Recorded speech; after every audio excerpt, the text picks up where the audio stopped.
há muito peso no meu coração. Há muito peso no meu coração. Há algumas maneiras como os pregadores, os pastores se movem. O pastor que é mestre, ele tem um nível de profundidade que é de uma excelência tamanha. E o que pesa o coração do mestre é de que ele entregue com absoluta rigidez de critério a palavra, a mensagem, o ensinamento bíblico. O evangelista, ele sobe ao púlpito com a percepção, o anseio de que a palavra seja tão simples que até a criança, a menor criança dentro do auditório possa compreender a mensagem que está sendo preparada. O Senhor tem me chamado e me colocado em duas frentes muito claras para mim no meu ministério. O meu perfil é mais profético, apostólico. E para mim é uma luta, toda semana, ministrar a palavra de Deus. Eu faço isso há mais de 30 anos. Há mais de 30 anos, eu tenho que subir no púlpito e sair daqui entendendo de que o coração do Senhor, o peso do coração de Deus para a vida da sua igreja, ele foi derramado sobre a vida da sua igreja. Enquanto o sacerdote, ele tem o principal trabalho de apresentar a dor do coração do povo para Deus, o profeta, ele tem a missão de entender o peso do coração de Deus e apresentar ao povo. O sacerdote se vira para o povo para entender a sua dor e depois de costas para o povo, ele intercede diante de Deus. Já o profeta, ele busca o coração de Deus e na sua percepção, ele então volta-se para a igreja. Por trabalhar com o ministério profético há muitos anos, o meu maior exercício diário, semanal, é entender os movimentos, o peso do coração de Deus. Em alguns momentos, isso é um exercício sofrível. Por quê? Porque o grande perigo do profeta é trazer do peso do seu coração e não trazer o peso do coração de Deus. Porque nós estamos rodeados de tantas coisas, de tantos eventos, de tantos acontecimentos, que não podemos transformar o nosso peso particular como pretexto para aquilo que seria a voz de Deus. Por que eu estou falando isso? Porque este lugar para mim ele é muito santo, ele é muito... Uma das regras básicas da pregação bíblica é nunca usar texto a pretexto. Nós aprendemos isso no seminário, de não tentar colocar no texto aquilo que ele não quer dizer. Compartilho isso para os irmãos, porque, em especial nesses dias, não só como nação, mas também de forma particular, são dias de muitas pressões sobre o nosso coração.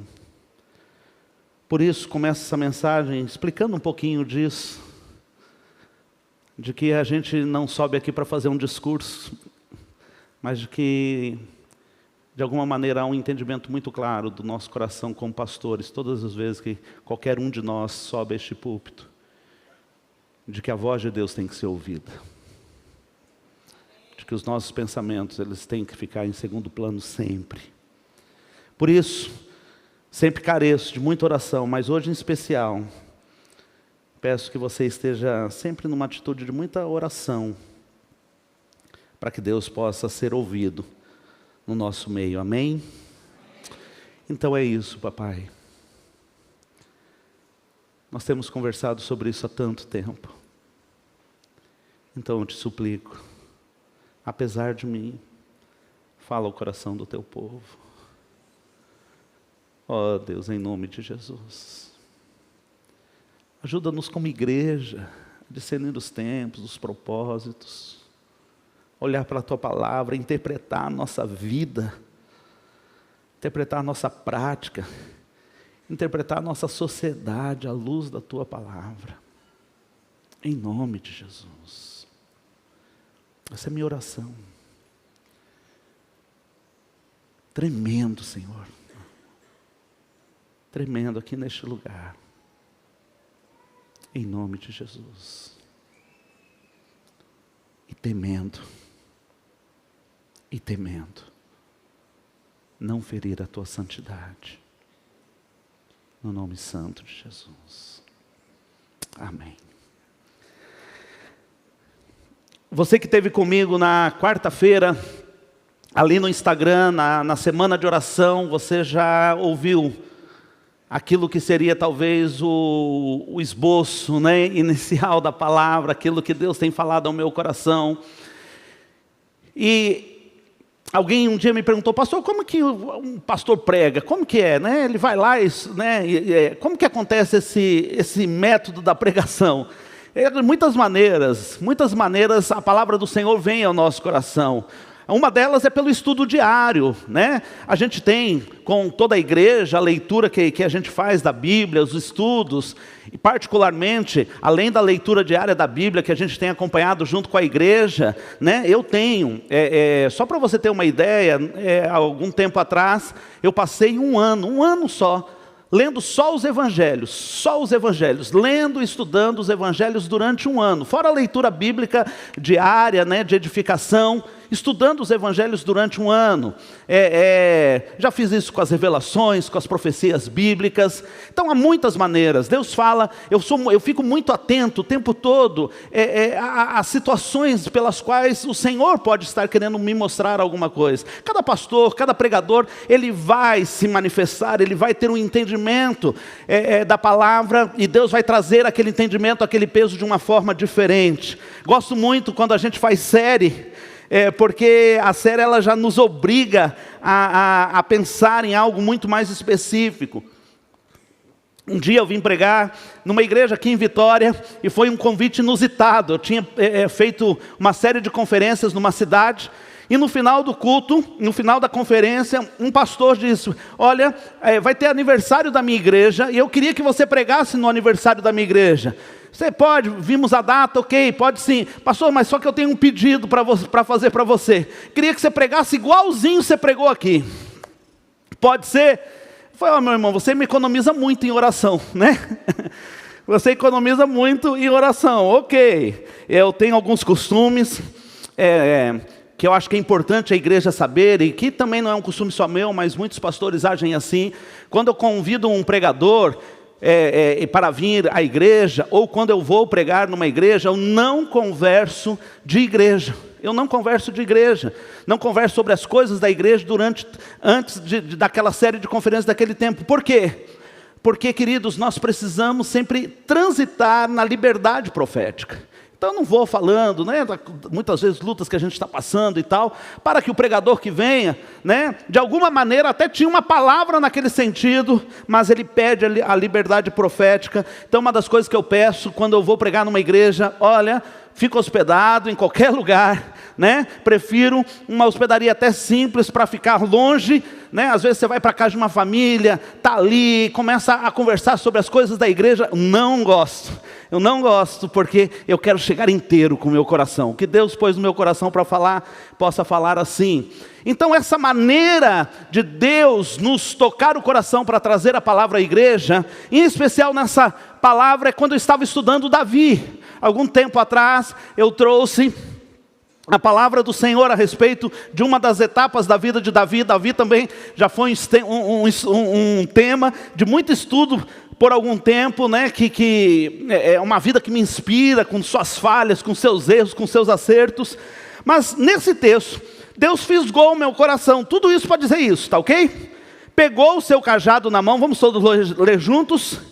Pegou o seu cajado na mão, escolheu 5 pedras lisas do ribeiro e as pôs no alforje de pastor que trazia consigo, e com a sua funda na mão foi na direção do filisteu. estudando, e quantas vezes você, lá desde a escola bíblica, quando a gente é pequeno, a gente já vai ouvindo a história de Davi. Mas quando eu estava fazendo o estudo a respeito de Davi, e lendo também para minha edificação a respeito de Davi, ficou na minha cabeça o negócio: 5 pedras, 5 pedras, 5 pedras, 5 pedras.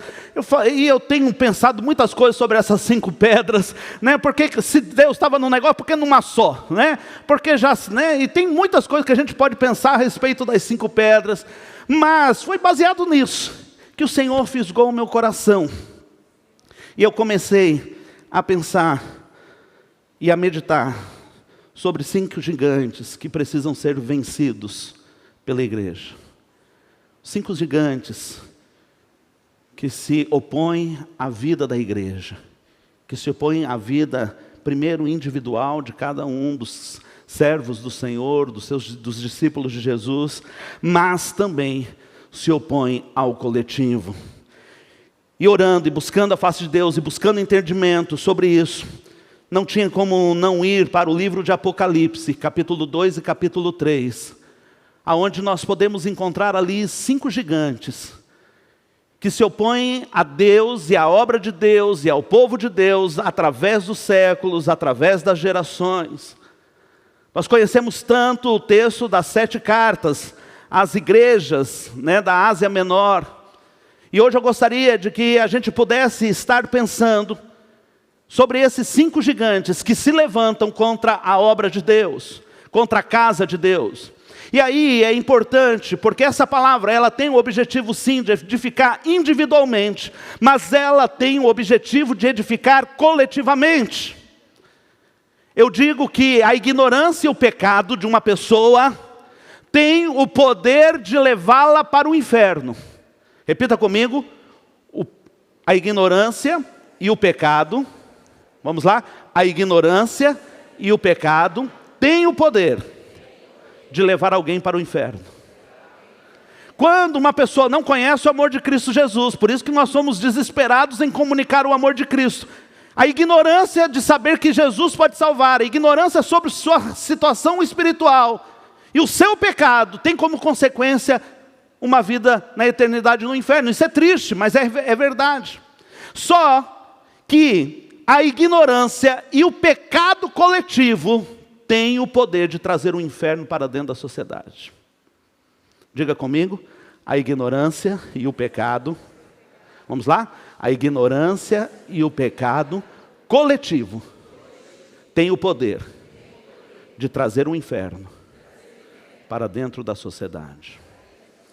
Se ela tem o poder individual de levar alguém para o inferno, coletivamente, ela tem o poder de trazer o inferno para dentro de uma sociedade. A igreja, ela então é alvo, não apenas individual, não é só você que está sofrendo. É por isso que Paulo, Pedro, eles de maneira contínua sempre falam nas suas cartas, esses sofrimentos que acontecem com todos os santos espalhados pelo mundo. Paulo, Pedro, os apóstolos, aqueles homens inspirados para falar da palavra do Senhor, eles tinham claro de que sim, havia uma guerra individual contra a sua vida particularmente, mas também que havia uma guerra coletiva. É por isso que tantas cartas são escritas para que a igreja possa vencer essas batalhas individuais enquanto discípulos, mas coletivas enquanto igreja. Em Apocalipse, a visão começa no capítulo 1, com o Senhor Jesus passeando no meio da igreja. Apocalipse, ele tem esse início que para mim é majestoso. Um homem, o anjo, a personificação de Cristo Jesus, o Senhor da igreja, andando entre os castiçais, entre as igrejas. E para mim isso é emblemático, porque nós precisamos, antes de tudo, saber de que Ele, Jesus, está entre nós, andando na sua igreja, vigiando e velando por sua igreja. E quando o apóstolo João, começa a ter a revelação das palavras específicas a cada igreja, é este homem de branco, é este homem Jesus, é este Senhor dos senhores, que se apresenta a cada uma das igrejas, para lhe fazer correções, alertas e também lhe dar promessas.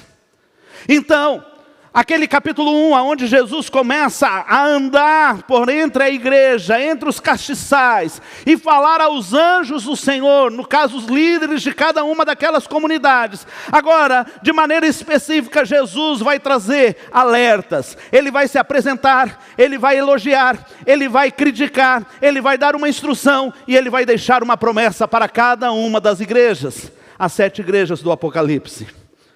A primeira igreja, capítulo 2, nós estamos em capítulo 2 de Apocalipse agora. A primeira igreja é Éfeso.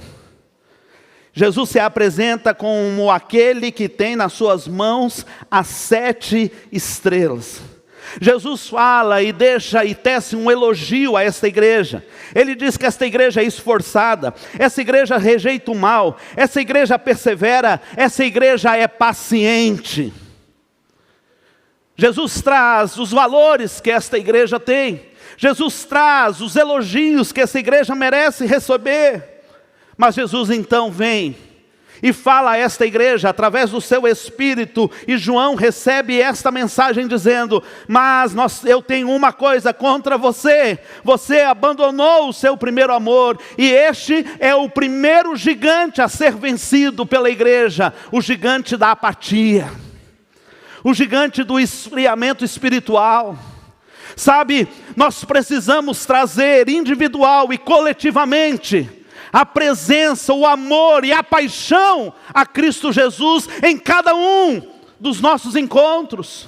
Eu não consigo, daqui uns dias nós vamos ter aí decisão da Copa do Brasil, depois nós vamos ter decisão da Libertadores. Quantos flamenguistas nós temos aqui? Eu não admito que você faça menos do que isso na hora que eu cito o nome de Jesus. Não admito. Um culto para baixo, mãos caídas, lábios fechados. Essa porcaria de Corinthians, essa porcaria de Flamengo não merece mais a sua adoração do que o Rei dos Reis, o Senhor dos Senhores.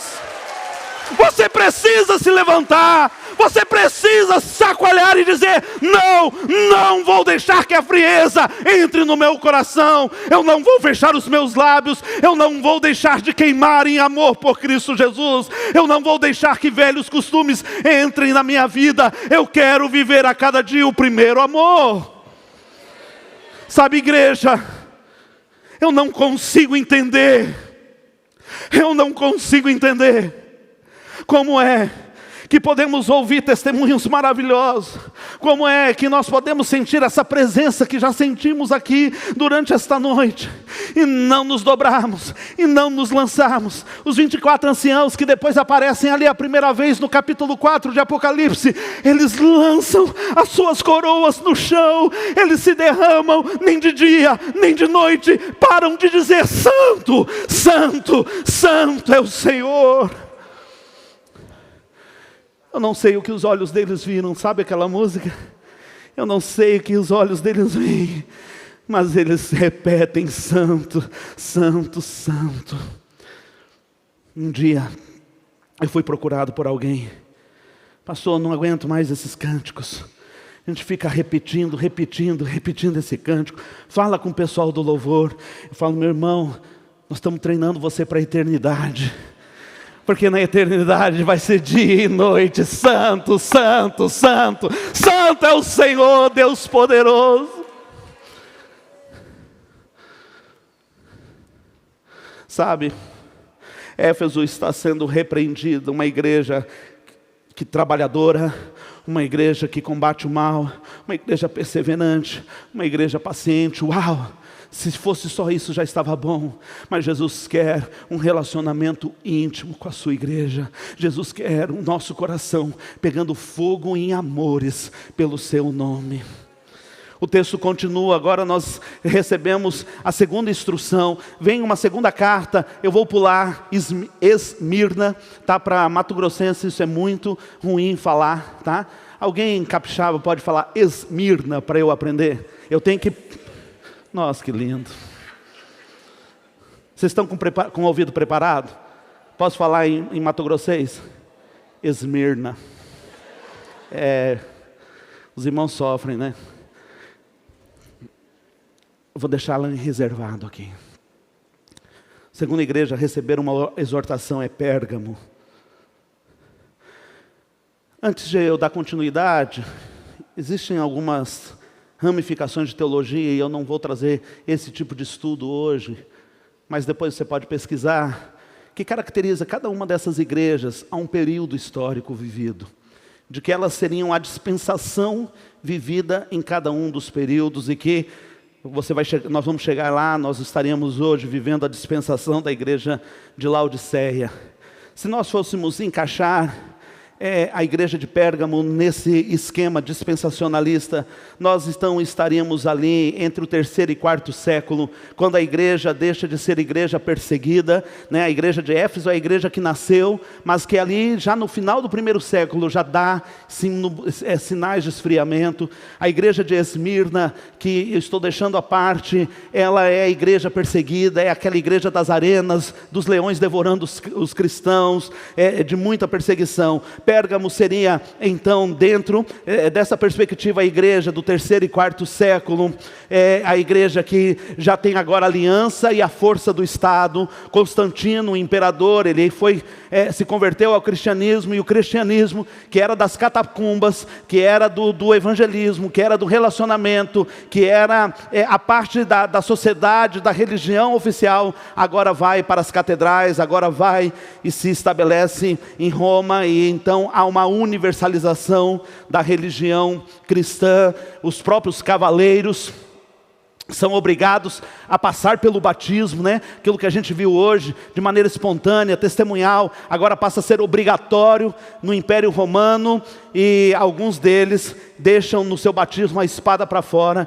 né, da água, dizendo: a minha espada não está convertida a essa nova religião, ou seja, o próprio coração não estava. Pérgamo representa essa igreja em que o mundanismo vai começar a tomar parte. Jesus se apresenta como aquele que tem a espada afiada de 2 gumes. É aquele que tem a força da palavra.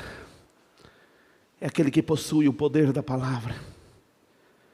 É aquele que é a própria palavra que deu vida a todas as coisas, segundo o próprio apóstolo João na sua carta, no seu livro, no seu evangelho, em João capítulo 1. Ele elogia esta igreja, diz que alguns deles estão se mantendo firmes na fé em Cristo Jesus. Mas as críticas são severas. Essa igreja tolera a imoralidade, a idolatria e também heresias. Olha só o que diz o texto: tenho, porém, contra você algumas coisas.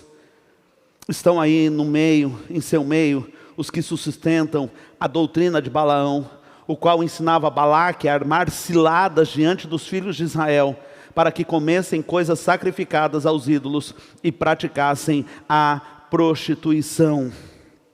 Além disso, estão também no meio de vocês aqueles que seguem a doutrina dos nicolaítas.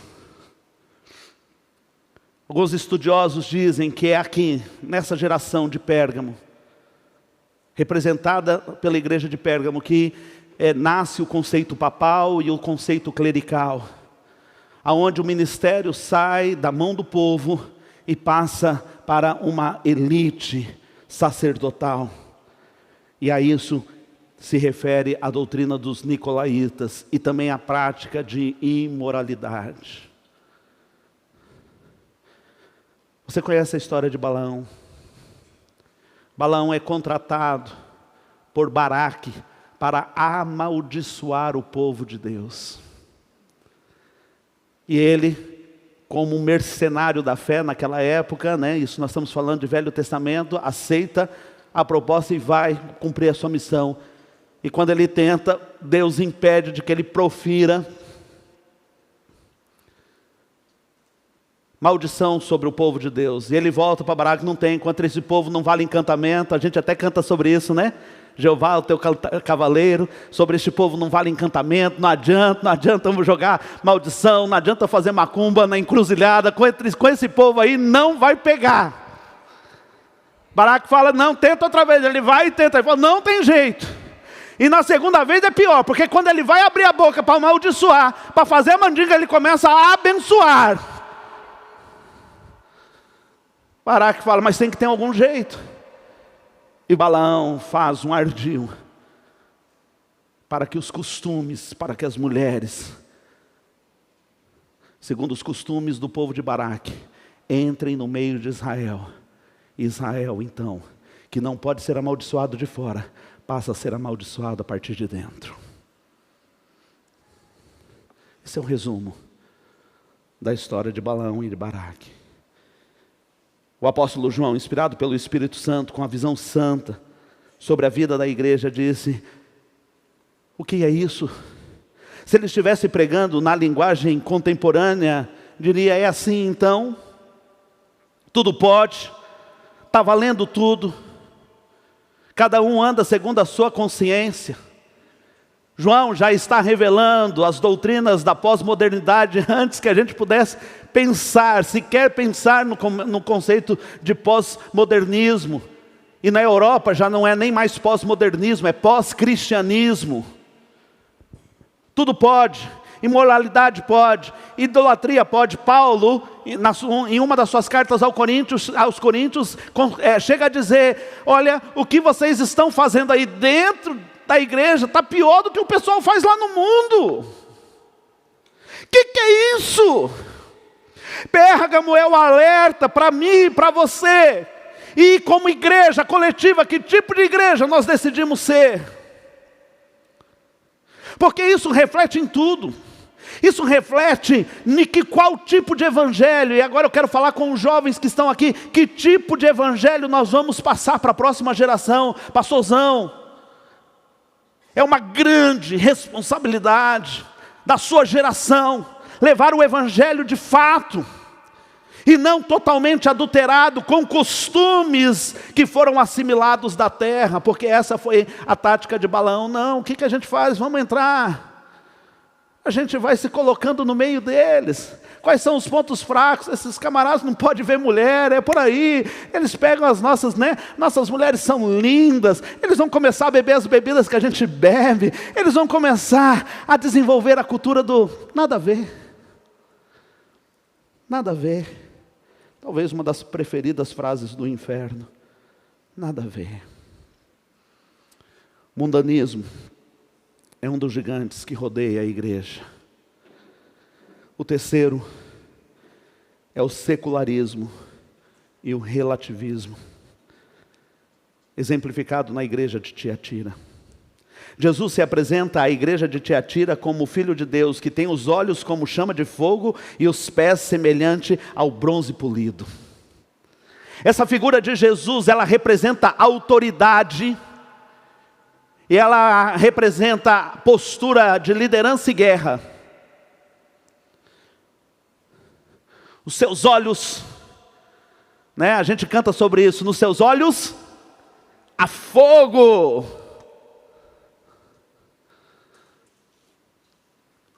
Em alguns momentos ele aparece como ancião de cabelos brancos.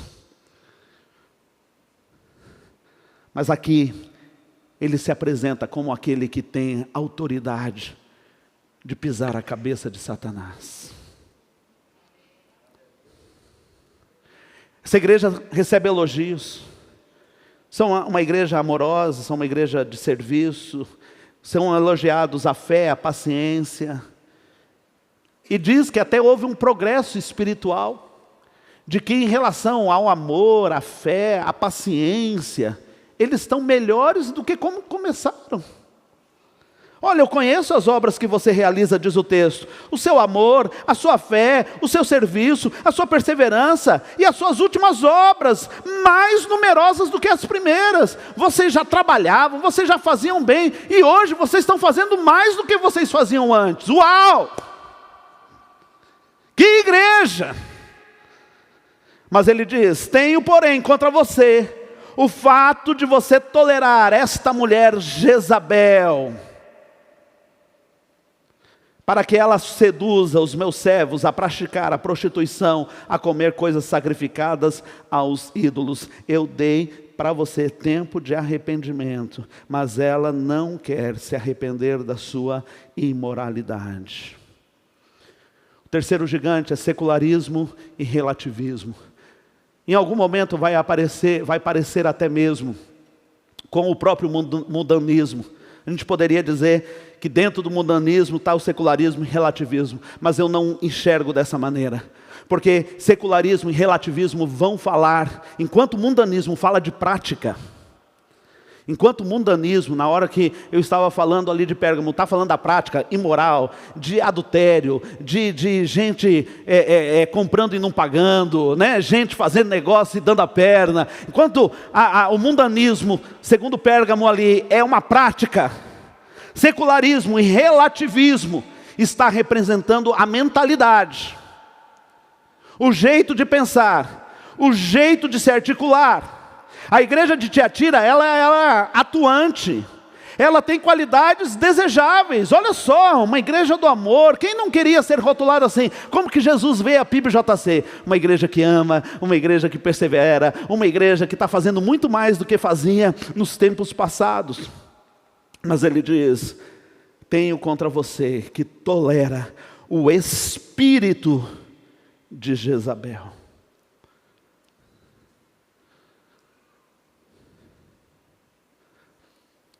Nós estamos vivendo dias muito complicados, vocês sabem disso.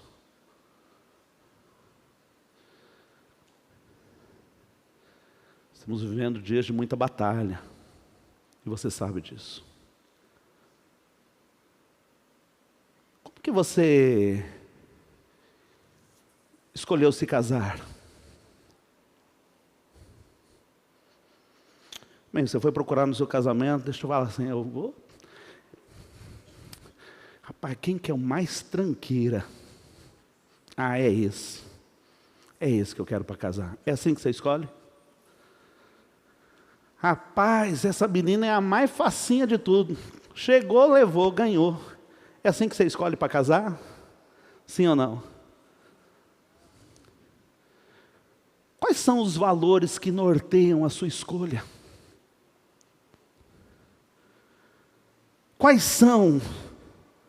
Qual é a mentalidade que vai nortear cada uma da sua escolha?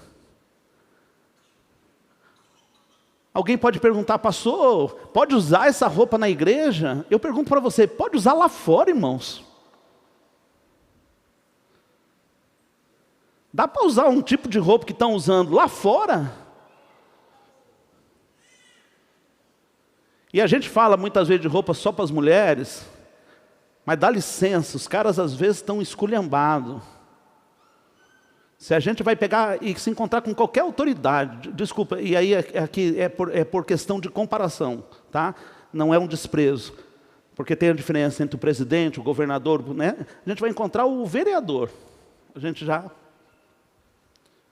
mas para a igreja... Tem duas coisas aí, né? A gente meio que diz: é porque a casa do pai. A casa do pai é uma ova. Você não está nem aí com o pai. Você podia vir nu se fosse na casa do pai e deitar no colo do pai. Mas não é essa a questão. A questão é mentalidade. A questão é secularizar e relativizar a cultura da igreja. Lembra que eu falei no início dessa mensagem? A ignorância e o pecado individual têm poder de levar uma pessoa para o inferno, mas a ignorância e o pecado coletivo trazem o inferno para dentro de uma sociedade. Isso influencia como eu vou escolher os meus relacionamentos. Isso influencia quais as escolhas que eu vou fazer em relação à minha vida financeira. Isso diz da roupa que eu escolho usar. Isso diz do palavreado que eu vou utilizar durante a minha vida. Se vai ser cheio de palavras torpes. Verdade, verdade.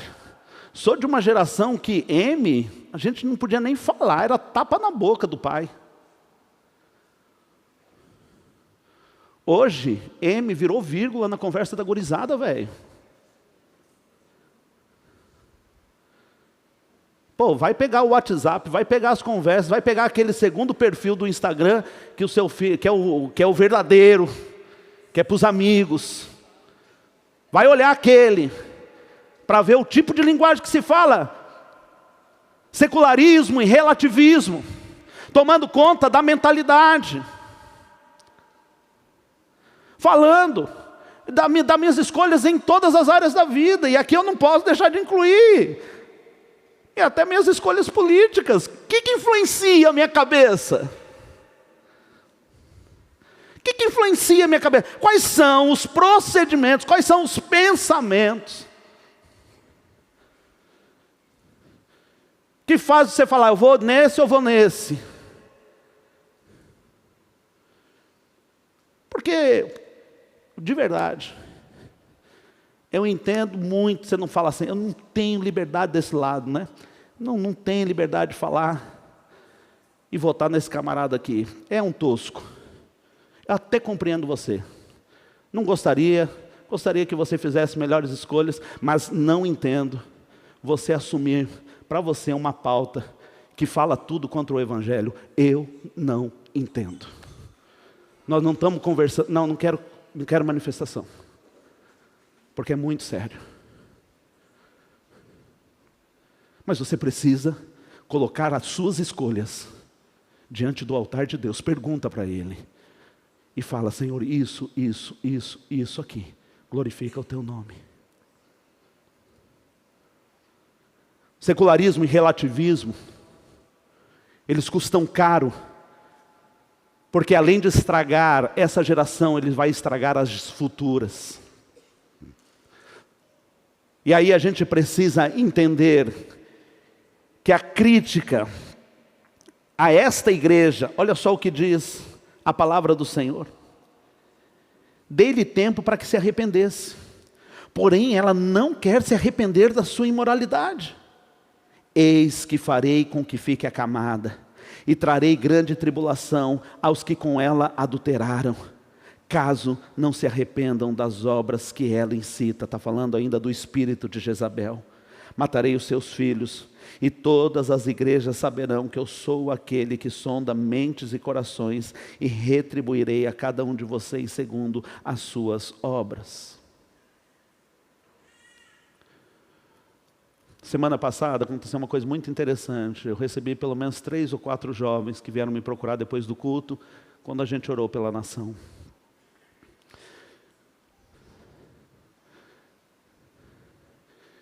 E um dos jovens veio e falou assim para mim, pastor, esse negócio de política na igreja não pode, né? Eu falei, deixa eu fazer um exercício com você. E eu não acho que pode também, me entenda. Mas eu falei para ele, quero pôr você para pensar, vem aqui comigo, jovem. Você é obrigado, quem aqui é obrigado a vir na igreja? Levanta a mão aqui, quem é obrigado a vir na igreja? Levanta a mão, ninguém aqui está obrigado. Se você de algum momento chega e fala assim, isso aí que, essa música, ou a palavra desse pastor, isso aqui não está me edificando, isso aqui não está legal para mim, você tem liberdade de sair ou não tem? Sim ou não? Eu falei, então, perguntei para o jovem, você tem liberdade de fazer isso, sim ou não? Tenho. Vem cá, quantos aqui na sua idade são obrigados a estar numa sala de aula? Todos. Criança, adolescente, até formar. Obrigado ou não é obrigado? Se você não puser o seu filho na escola, é passivo de o governo tomar atitude contra você, e não está errado. Você pode levantar da sala de aula quando você não gosta do professor, sim ou não? Daí eu perguntei para ele, você acha justo? Lá, tranca a porta. Você é obrigado a estar ali, não é que nem a igreja. E ali você é obrigado a ouvir. Minha filha entrou na UFES. Eu pedi um compromisso da minha filha. Em todo tipo de assédio que ela vai receber, moral, político, espiritual. Pedi uma coisa da Paola. Filha, me dá a oportunidade de conversar com você sobre tudo que você ouve lá.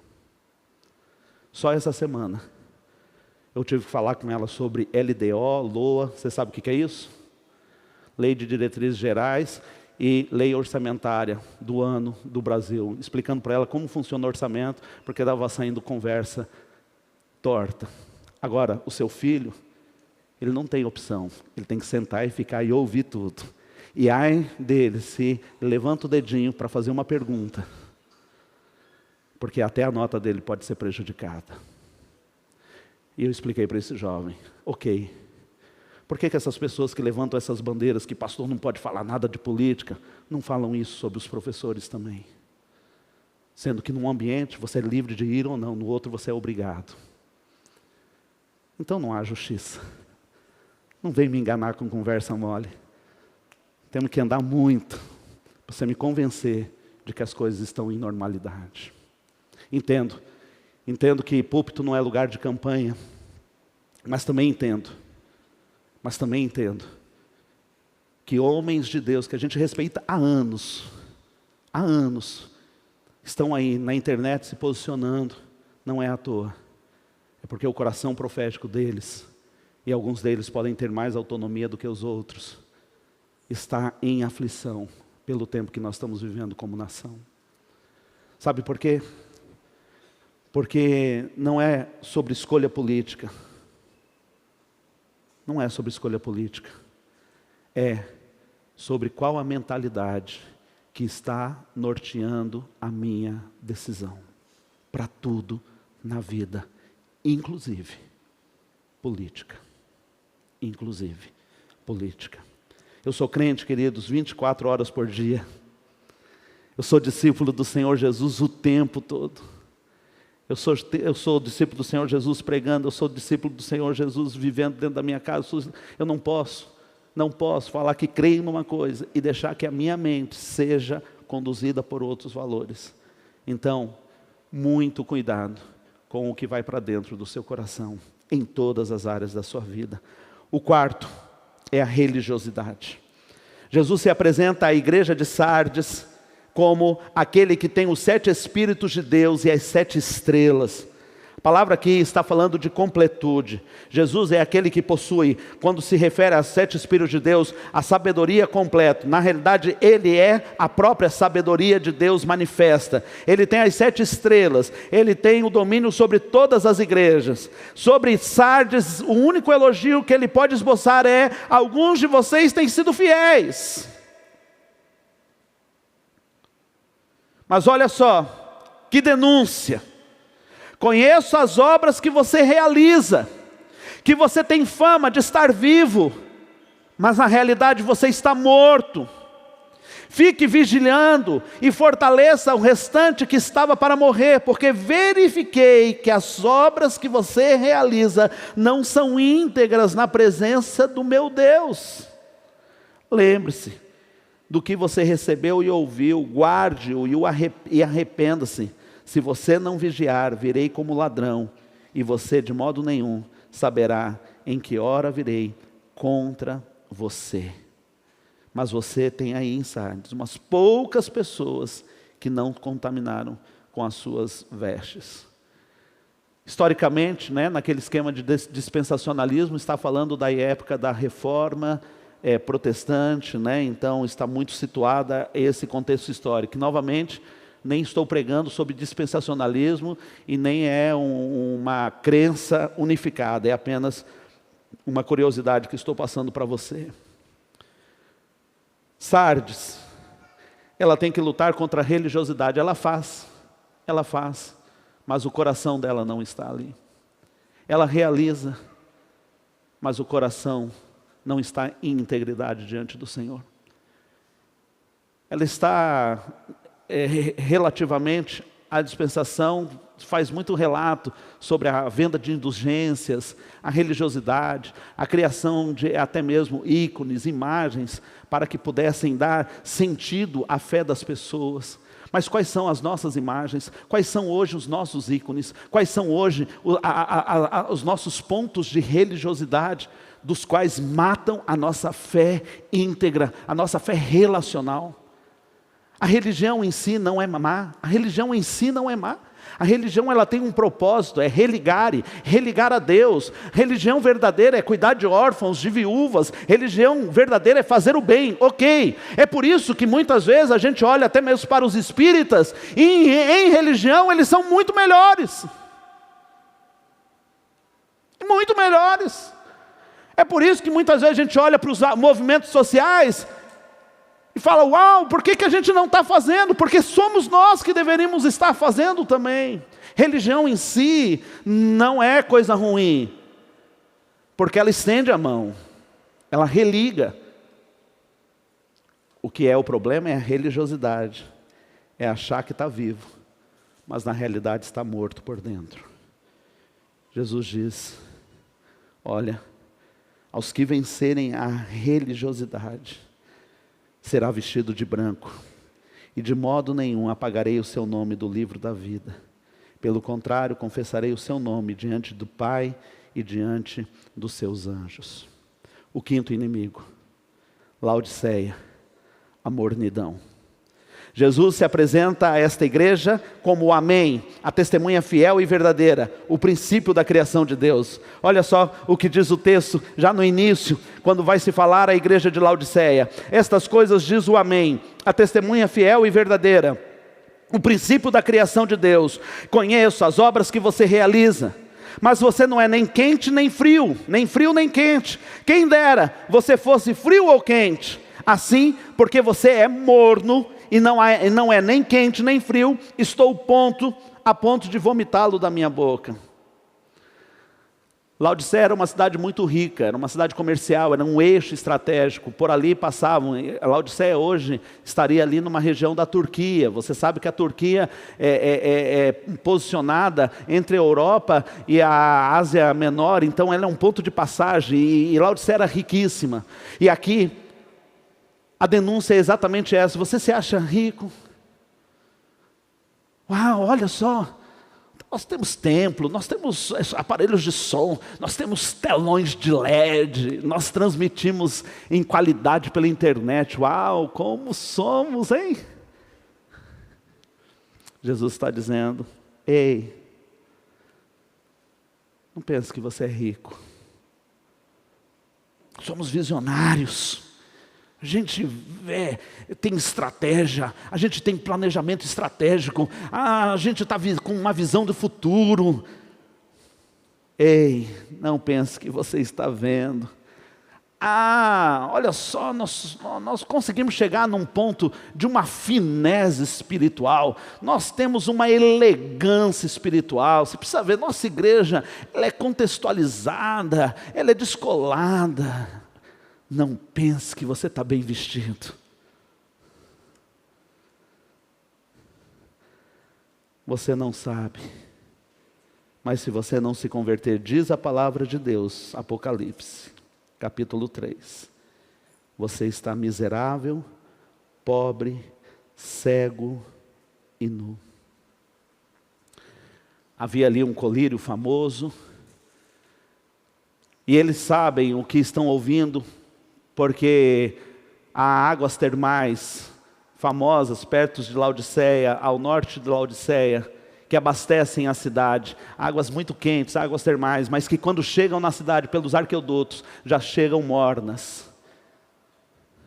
Jesus está dizendo, vocês estão meio que cozinhando aí nessa água morna, vocês estão meio... É disso que Deus está falando para a igreja. Não tem posição, não tem lado, se abstém. Não bate o martelo, não diz.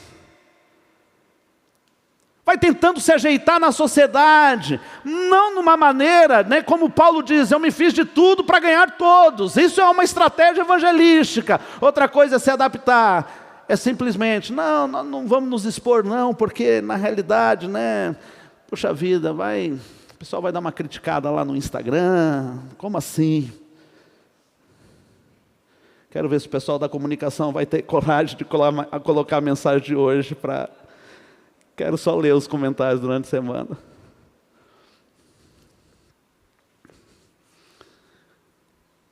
Light. Afinal de contas, gente?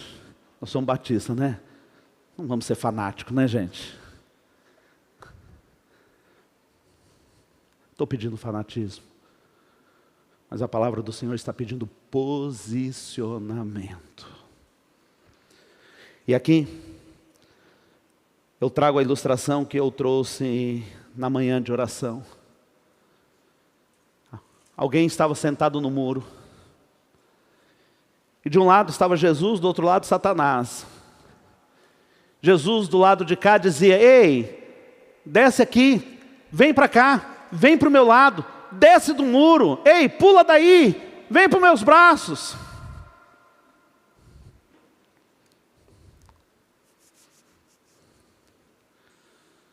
Do outro lado, Satanás de braços cruzados.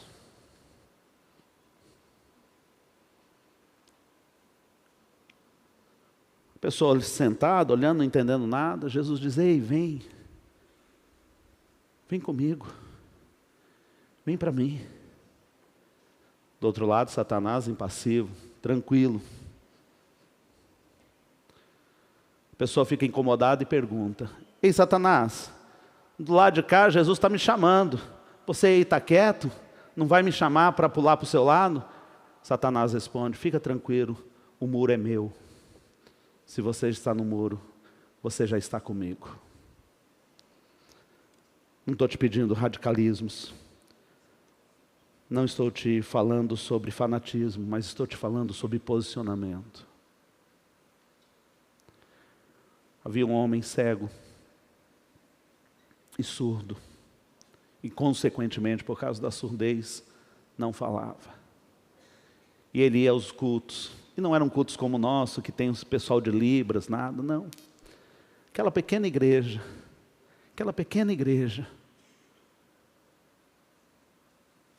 e ele ia dominicalmente, ele ia nos cultos de meio de semana, não podia ver, não podia escutar, não podia se expressar falando. Alguém que havia estabelecido com ele um tipo de linguagem perguntou: ei, você não consegue fazer nada no culto, por que é que você não falta nenhum culto da sua igreja? E ele respondeu: para que todas as pessoas saibam de que lado que eu estou. Aonde você trabalha, na sua família, as pessoas sabem que você está do lado de Jesus. As pessoas sabem com quem você tem compromisso. Ou as pessoas ainda ousam te fazer propostas porque acham que está fácil te convencer, que está fácil fazer você cair do caminho. De que lado você está? Duas igrejas ficaram de fora: Esmirna e Filadélfia. Contra elas a palavra não trouxe nenhum tipo de crítica, de repreensão. Mas elas têm duas coisas muito interessantes, porque Esmirna se achava pobre e Filadélfia era tida como fraca. Para Esmirna, o Senhor Jesus diz: estas coisas te diz o primeiro e o último, aquele que esteve morto e tornou a viver. Conheço a tribulação pela qual você está passando, a sua pobreza, embora você seja rico. Não tenha medo das coisas que você vai sofrer. Eu quero dizer sobre você: não tenha medo das coisas que você está por sofrer. Porque sobre você não há poder e nem dano da segunda morte.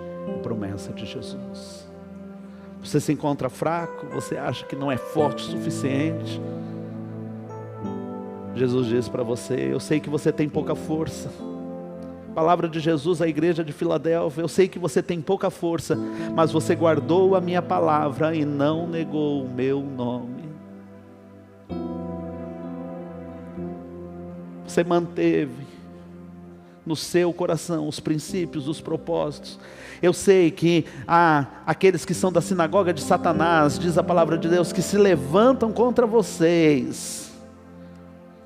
Parecem maiores e mais poderosos, mas eu quero que você saiba, eles virão se prostrar diante de você e reconhecer que o meu amor está derramado sobre você, Filadélfia.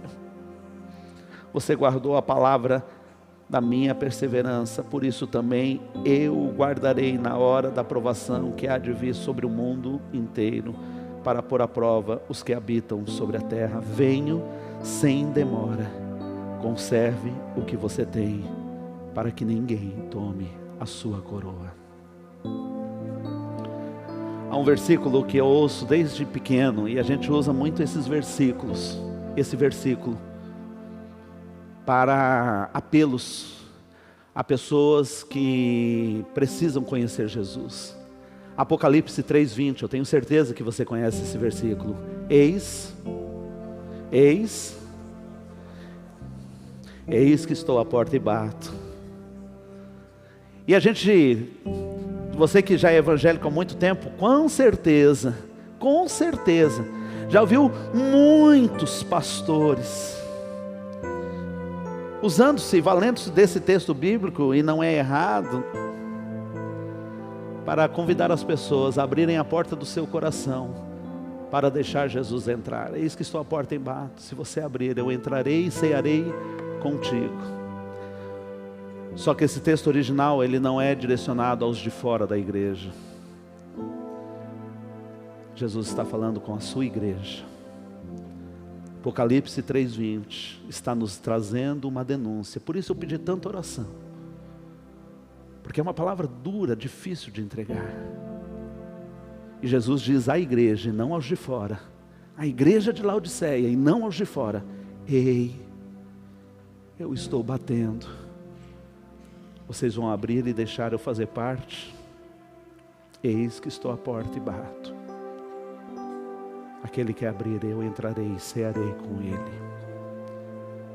Você tem tomado as suas refeições com Cristo Jesus? Você, como igreja, está disposto hoje a se levantar, a pegar as 5 pedrinhas no seixo do rio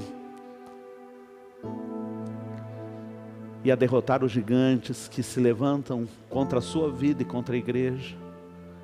Você está disposto a se levantar do comodismo e dizer: Senhor, entra e faz na minha vida tudo o que o Senhor tem para fazer. Eu não quero deixar nada na minha vida fora do seu senhorio. Quando nós convidamos uma pessoa para aceitar a Jesus, nós fazemos o seguinte convite. Você quer nessa noite, geralmente o pregador prega dizendo: nessa noite você quer deixar Jesus ser o Salvador e Senhor da sua vida? Porque Ele não basta que Ele seja o nosso Salvador, Ele precisa ser o nosso Senhor. Eis que estou à porta e bato. Se você abrir, eu entrarei contigo e cearei com você, igreja. Não é um apelo para os que estão fora, é um apelo para os que estão dentro. É um alerta para a própria igreja. Feche seus olhos.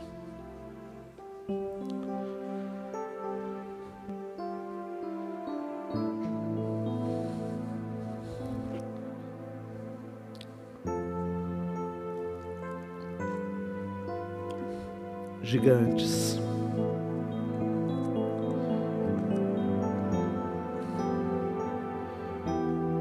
Gigantes que se levantam contra a igreja, contra a sua vida, contra o corpo de Cristo. Gigante da apatia, do esfriamento espiritual. O gigante do mundanismo, que traz imoralidade, idolatria e heresias. O gigante do secularismo e do relativismo, que trazem a mentalidade do mundo para dentro da igreja. O gigante da religiosidade, que transforma a fé num rito. O gigante da mornidão, que nos leva a um lugar de falta de posicionamento. Esses gigantes se levantam em todas as gerações contra a vida da igreja. E a minha pergunta nessa noite: qual é a resposta dessa igreja hoje aos desafios que Jesus está nos propondo? Estou à porta e bato. Se abrir, eu entrarei e vou cear contigo. Quero orar com você. Essa palavra primeiro é para mim, igreja. Essa palavra primeiro é o meu coração. Essa palavra me repreende, essa palavra me incomoda, essa palavra me coloca como se fosse numa máquina de lavar, para tirar todas as sujeiras, imundícias que muitas vezes eu vou acumulando no meu coração. Meu Pai, tem misericórdia. No começar da minha vida, tem misericórdia. Eu sei que muitas vezes, Senhor, queremos voltar para casa, Senhor, entusiasmados, renovados, alegres. Mas o Senhor nos chama aqui, ó Deus, nessa noite, para um concerto, para um posicionamento, para nos levantarmos para a autoridade, para posicionarmos no dia de hoje como igreja do Senhor Jesus, para sermos vibrantes na nossa fé, para sermos compromissados com os valores da palavra, para sermos ligados uns aos outros, ó Pai amado, como igreja e corpo de Cristo. Nos levanta e nos dá, ó Pai amado, a humildade de ir até a porta, abrir, para que o Senhor seja de fato o Senhor sobre mim, sobre meus irmãos, sobre a tua igreja.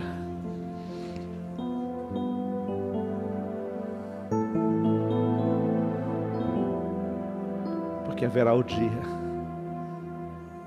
em que esse tempo passará e o noivo não mais estará à porta. Oh Jesus, misericórdia, Senhor. Em nome de Jesus, aceita, Deus, o nosso arrependimento diante do Senhor. Aceita o nosso arrependimento. Em nome de Jesus.